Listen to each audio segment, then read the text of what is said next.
महोबा क्षेत्र में रक्षाबंधन के दिन से कजली मेला शुरू होता है। ये मैंने अभी पढ़ा परसों पेपर में जानकारी। और वो कजली मेला आल्हा उदल की याद में लगाया जाता है।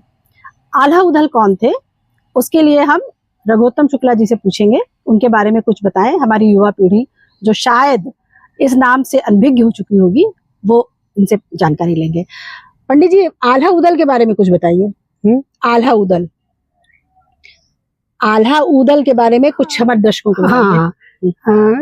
ये एक वीर काव्य है और प्रारंभ में जब रासो ग्रंथ लिखे जाते थे तो परमार्थ रासो एक ग्रंथ है जिसका ऐतिहासिक मूल्य है।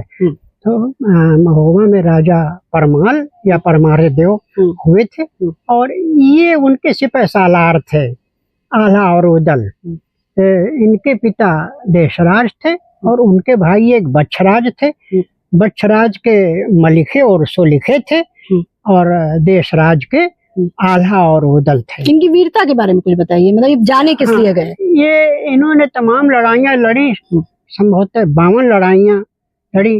उनमें अधिकांशतया तो विवाह को लेकर हुई कि किसी की अच्छी लड़की देख करके। ये बनाफर क्षत्रिय थे, जो छोटे क्षत्रिय माने जाते हैं, तो इनको अच्छे क्षत्रिय परिवारों की लड़कियां नहीं मिलती थी और इतना स्टैंडर्ड ये मेंटेन करते थे कि बिना शादी किए ऐसे किसी कन्या से गमन नहीं करते थे।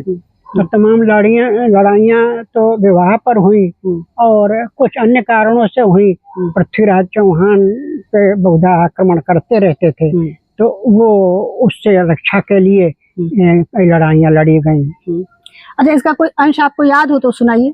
हाँ, बल्कि ये लोग इतने युद्ध प्रिय थे कि यहाँ तक कहा जाता है कि एक इनके माहिल मामा थे जो ओरई के राजा थे, वो बड़े चुगलखोर थे।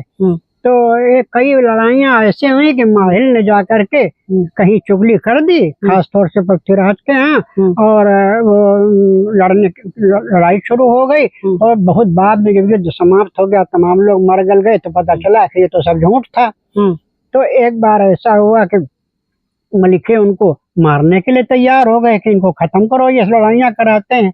तो उदल ने कहा कि नहीं, इनको रहने दो और जो मर्जी है माहिल मामा तो कुटियम टंगी रही तलवार, तो ऐसी लड़ाई होती है। तो ये था, ये सबसे पहली लड़ाई इन्होंने माड़ों की लड़ी। वहाँ के राजा ने कलिंगा राज ने कहा गया है, तो कलिंग राज थे। तो वो